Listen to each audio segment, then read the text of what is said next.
You opened this video. That means something already shifted. Maybe you don't know what it is yet, but something in you recognized a title and felt a quiet pull. Not panic, not curiosity exactly. Something closer to recognition, like hearing your name called from across a room when you weren't expecting it. And here's what I want you to sit with before we go any further. You're probably doing fine. On paper, genuinely fine. You have income. You have a roof. You might have a retirement account you check occasionally, a savings balance that feels responsible, maybe a car that's paid off or close to it. By most visible standards, you are exactly where a person your age is supposed to be. So why does it feel like something is off? Why does the end of the month still arrive with a faint tightness in your chest? Why does the thought of a major unexpected expense make your stomach drop even though you technically have money? Why do you avoid looking too closely at certain numbers? Not because you're irresponsible, but because somewhere, deep in the part of you that doesn't lie, you sense that the picture you've been showing the world and the picture that actually exists are not the same image. This video isn't going to give you a list. It isn't going to teach you compound interest or tell you to cut your subscriptions. What it's going to do is ask you to stay present with some uncomfortable questions. Because the most dangerous financial position you can be in isn't broke. It's comfortable enough not to change anything, but not secure enough to handle what's coming. That's the gap we're going to talk about today. The gap between appearing fine and actually being stable. And if you're honest with yourself right now, you already know which side of that line you're standing on. Let's begin. There is a specific kind of financial exhaustion that nobody really talks about. It's not the exhaustion of being broke. Broke has urgency. Broke forces action. No. This is the exhaustion of being almost there. Of running hard on a treadmill that looks like a road, of making good money and still somehow feeling like you're one bad month away from a problem you can't name. This is where tens of millions of Americans live right now. Not in poverty, not in wealth, in the middle. And the middle has become one of the most psychologically expensive places to occupy in modern life. The cost of living in this country has done something insidious over the past decade. It hasn't just risen. It has risen in the categories that used to feel stable: groceries, insurance, housing. The things that don't feel like choices. You didn't decide to spend more on your homeowner's insurance. It just became more. You didn't choose to pay extra for the same medications. The number just changed one day and you adjusted. That adjusting is the problem. Not because adapting is wrong, but because every time you quietly absorb a new financial hit without consciously reckoning with what it cost you, you train yourself to normalize erosion. You teach yourself that discomfort is just part of the deal, and you stop asking the question that actually matters. Where is all of this going? Not where is the money going? Where is your financial life heading? Because there's a difference between managing the present and building towards something real. Most people in your position are doing the first one and calling it the second, and the gap between those two things is where the real danger lives. Ask yourself this honestly. When you picture your financial life 5 years from now, is that picture based on something you are actively constructing? Or is it just a hazier version of today, with slightly bigger numbers, and a vague hope that things will somehow sort themselves out? Meet David. Not his real name, but his story is real. And if you're in a certain season of life, some of this is going to feel uncomfortably familiar. David is 44 years old. He works in project management for a mid-sized company. He makes around $110,000 a year, which in his city puts him solidly in what most people would call comfortable. He has a wife, 2 kids in middle school, a house with a mortgage he refinanced during the low-rate period, and a 401k that he contributes to because his employer matches, and that felt like the obvious thing to do. On the outside, David looks like the goal. He looks like someone who figured it out. But David hasn't looked at his full financial picture in over 2 years. Not because he's avoiding it out of fear exactly, but because something about sitting down and really examining it feels like it might break the spell. Like if he looks too closely, something will crack. So he doesn't look. He keeps contributing to the 401k. He pays his bills. He takes one family vacation a year, puts it on a card, pays it off over about 6 months. He tells himself this is normal. Here is what David hasn't done. He hasn't thought about what retirement actually requires at his specific cost of living. He hasn't calculated what happens to his family if he loses his job for 6 months. He hasn't asked whether the life he's funding is the life he actually wants or just the life that accumulated around him. He hasn't had a real conversation with his wife about money since they bought the house, because money conversations feel like the beginning of an argument. David is not irresponsible. David is not broken. David is doing what most people in his position do.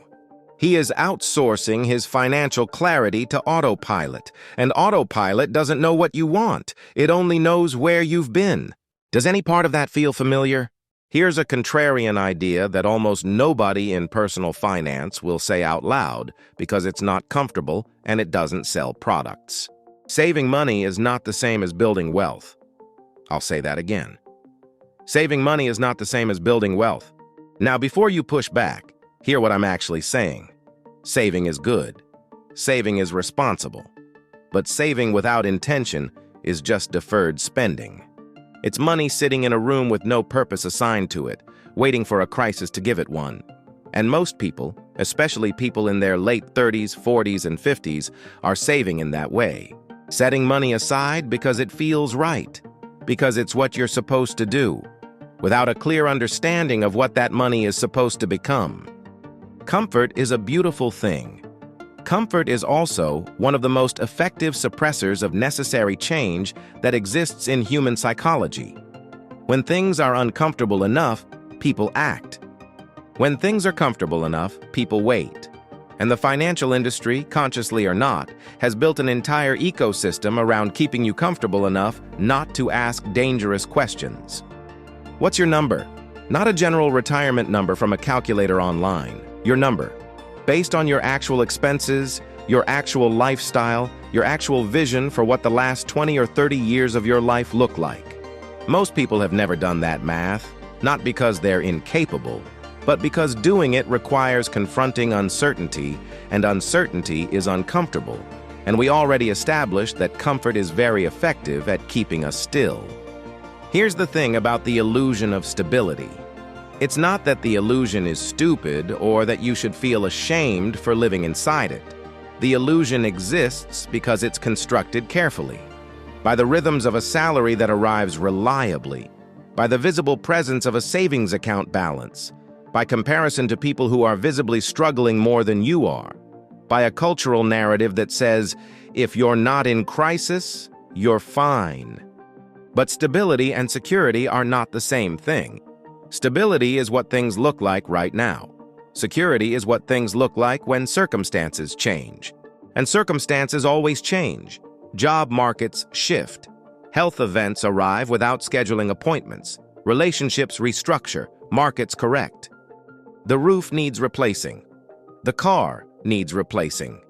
A parent needs care. Security isn't about having enough for everything to stay the same. It's about having enough to absorb change without it becoming a crisis. And here's the real question you need to hold right now. If your income disappeared for 3 months starting tomorrow, what actually happens? Not what you hope happens. Not what you tell yourself would happen. What actually happens based on the real numbers in your real accounts right now? For a very large percentage of people earning good incomes in this country, the honest answer to that question is uncomfortable. Not catastrophic necessarily, but uncomfortable enough to reveal that what felt like stability is actually something more fragile. It's a structure that requires everything to keep going exactly as it is. And that kind of structure is not security. It's a sustained performance. And here's what that performance costs you emotionally. It costs you the ability to take any risk, to leave a job that's slowly draining you, to start something new, to make a major change. Because all of those things require a cushion you haven't built yet. Not because you couldn't have, but because you didn't know you needed to, or you knew but didn't want to look. So what's the story you tell yourself about your financial life? And more importantly, where did that story come from? Most of us are running financial scripts we inherited, not ones we wrote. The belief that a mortgage is always better than renting. The belief that your company's 401k plan is sufficient on its own. The belief that if you're making more than your parents made, you're ahead. The belief that financial stress is normal and therefore you just have to live with it. These scripts feel like common sense because they've been repeated so many times by so many people you trust that questioning them feels rebellious. But common sense is often just widespread belief, and widespread belief is frequently behind the curve of what's actually true. The internal conflict most people experience around money isn't about numbers. It's about identity. You've built a self-image around being the responsible one, the one who doesn't overspend, the one who has a plan. And questioning whether that plan is actually working threatens something deeper than your bank account. It threatens the version of yourself you've been maintaining. That's why people like David don't look at the full picture. It's not financial laziness, it's identity protection. If I look and it's worse than I thought, who does that make me? Here's what I want to offer you instead of shame. Looking isn't failure. Looking is the beginning of everything. The people who actually build genuine financial security, not the performance of it, but the real thing, they have one thing in common that has nothing to do with income. They looked. They got uncomfortable. And then they made intentional choices based on what they actually saw, rather than what they hoped was there. You cannot build a real future on a picture you won't look at. Now let's talk about what clarity actually means, because clarity is not the same as having all the answers. Clarity is not a spreadsheet. Clarity is not a financial advisor with a mahogany desk telling you everything is going to be fine. Clarity is something more internal than any of that.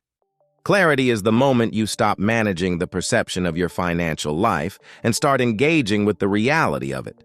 It's the moment you ask not just how much am I making and spending, but what is this all actually for? What life am I building? What does security actually look like for me specifically, given my specific circumstances and specific values? That's a different question than most people are asking. Most people are asking, am I doing enough? Enough is a comparison. Enough is relative. Enough is designed to keep you looking sideways at other people instead of forward at your own horizon. And enough is rarely a real answer. It's a placeholder. It's what you say when you don't want to do the harder work of deciding what you actually need. There's a moment in life, and it often arrives somewhere in the early to mid-40s, where you realize that you've been living on delayed clarity. You've been telling yourself that you'll figure all of this out later, when you make a little more, when the kids are older, when things settle down. But things don't settle down, they evolve. And later has a way of becoming now before you've prepared for it. What are you waiting for to get clear? Here's what the shift actually looks like. And I want to be specific because I think this is where most financial content fails you. The shift isn't a tactic. It isn't a new account or a new strategy or a new app. The shift is psychological. It's the moment you move from passive financial existence to active financial authorship. Passive financial existence is what most people are doing. Income arrives, obligations are met, a little is saved, time passes. This is not wrong. It is just insufficient. It is running without a destination. And at some point in your life, usually when something disrupts the rhythm, you realize that you've covered a lot of ground without actually getting anywhere deliberate. Active financial authorship is different. It starts with a question, not a calculation. The question is, what do I actually want my life to look like? Not in a fantasy way, in a real, grounded, specific way. What does a secure retirement look like for me? What does a good year look like financially? What does it feel like to have enough actual cushion that I could absorb a real disruption without panic? And then the work is aligning your daily, monthly, and yearly financial decisions to move toward that picture. Not perfectly, not all at once, but deliberately, with awareness. That's the shift. It doesn't require a six-figure income boost. It doesn't require special knowledge. It requires honesty and intention, two things that are fully within your reach right now. The hardest part about making this shift is that it requires giving up the comfort of not knowing. There is a real psychological payoff to vagueness. If you don't know exactly where you stand, you don't have to feel exactly how that makes you feel. Ambiguity is a form of protection, but it is very expensive protection. It costs you momentum. It costs you options. It costs you the specific kind of peace that comes from actually knowing your own life. Ask yourself what it is specifically that you've been protecting yourself from knowing, not as an attack on yourself, but as a genuine inquiry. What's the number or the truth or the realization that you've been circling without landing on? Because whatever that thing is, it is the exact center of where your financial clarity needs to begin. Let's come back to David for a moment. David eventually had a conversation, not with a financial planner first, with himself, and then with his wife, a real one. Not the kind that starts with a problem and ends in defensiveness, but the kind that starts with a shared question. What do we actually want the next 20 years to look like? And in that conversation, things surfaced that had been quietly shaping every financial decision they'd made for years without being examined. His wife had always assumed they'd move closer to her family when the kids left. David had never thought about that. It would mean selling the house. It would mean recalibrating everything. They had both been living inside separate versions of their financial future without ever comparing them. Once they looked at the actual picture, together, with honesty and without agenda, the path forward became visible. Not easy, but visible. And visible is everything, because you cannot navigate terrain you refuse to see. The shift for David wasn't about finding a better investment strategy. It was about deciding, consciously, for the first time in years, where he was actually trying to go. And once that was clear, every financial decision became simpler. Not easier, simpler. Because it had a reference point. It had a purpose. That's what clarity does. It doesn't solve your problems. It gives you a real problem to solve, instead of a vague, ambient anxiety with no address. So here's where we land, and I want this to sit with you, not just pass through you.